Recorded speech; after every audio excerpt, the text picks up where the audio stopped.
This is Matt Graham with the MBS Live Market Update. Last week was an interesting one for the bond market.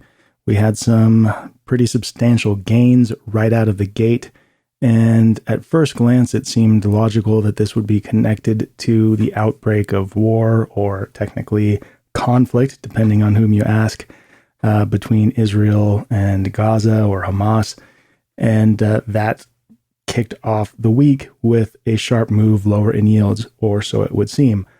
I don't think that it's incorrect to say that this had an effect on the market over the course of the week, but it also ignores what was possibly or even probably the bigger market mover, which was not necessarily a sea change in Fed communications, but a highly suspicious or convicted shift in messaging from the Fed. And it wasn't a big shift, but it was an important one because we had multiple Fed speakers, a gaggle, if you will, coming out and saying substantially similar things, all to the effect of the following few points. Number one, that the recent rise in longer-term rates has done some of the heavy lifting for the Fed. In other words, they don't necessarily need to be as preoccupied with hiking because the market has hiked for the Fed. That decreases the need for hikes in the upcoming meetings, and it immediately had the market thinking about less odds or lower odds for a hike on November 1st. It also had the market thinking that maybe the Fed is seeing a few more signs that the economy is cooling than it had previously communicated. And indeed, several of the Fed speeches mentioned this.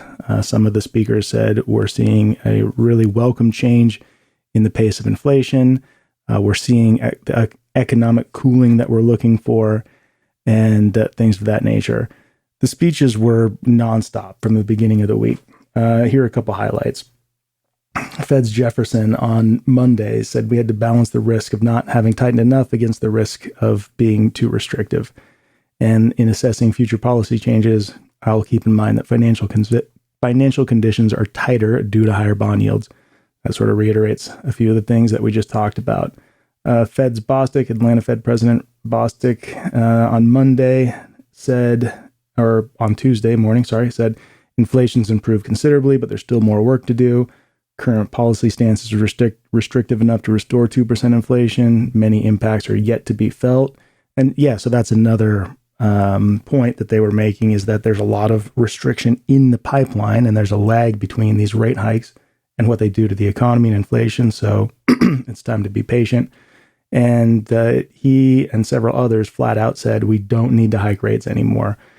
Fed's Harker on Friday, and then again, even this morning, said similar things as well. That, look, if the economy surprises to the upside, then yeah, we might have to hike again, but that's not what I'm expecting. We're done hiking for now. And Harker even went a step farther and said that they are aware of what high rates have done to the mortgage sector, whatever that means. So all told, that was good for a substantial drop in yields to start the week. Last week, we bounced substantially higher on Thursday after the consumer price index came out. That was counterintuitive at first glance because core CPI was up 0.3 versus 0.3 forecast, so that doesn't seem like it should be a market mover. But there's a bigger and bigger push to dissect the internal components these days. One of the most dissectable, or one of the first places people are looking, is core services inflation. That was up 0.6 month over month versus 0.4 last month. And that was largely given credit for the negative reaction to CPI.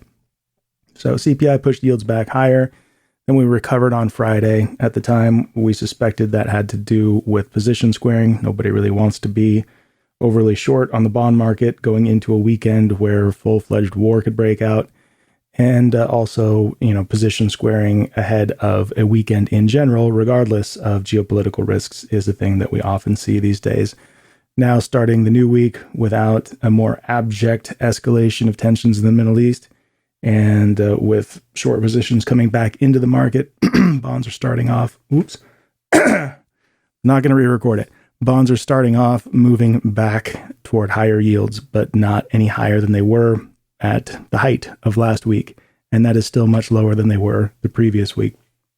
In the week ahead, there's not a ton of economic data of substantial significance, although we do get retail sales on Tuesday, tomorrow morning at 8:30 a.m. A ton of Fed speakers yet again. So if we weren't completely sure what the consensus was at the Fed, we'll be very sure by the end of this week. And then it will be the blackout period, the 12 days leading up to the November 1st Fed announcement, in which they do not give monetary policy thoughts in public speeches. So we'll be left to guess what any intervening data will do to their outlook on November 1st. But for now, it sounds like they're done hiking. They're going to let the length of time held at the ceiling do the policy tightening for them. We're all going to be paying attention to incoming economic data, but especially to CPI, jobs report, and the other big ticket reports that have had a more reliable impact on the market. That's going to do it for this week. Back to you.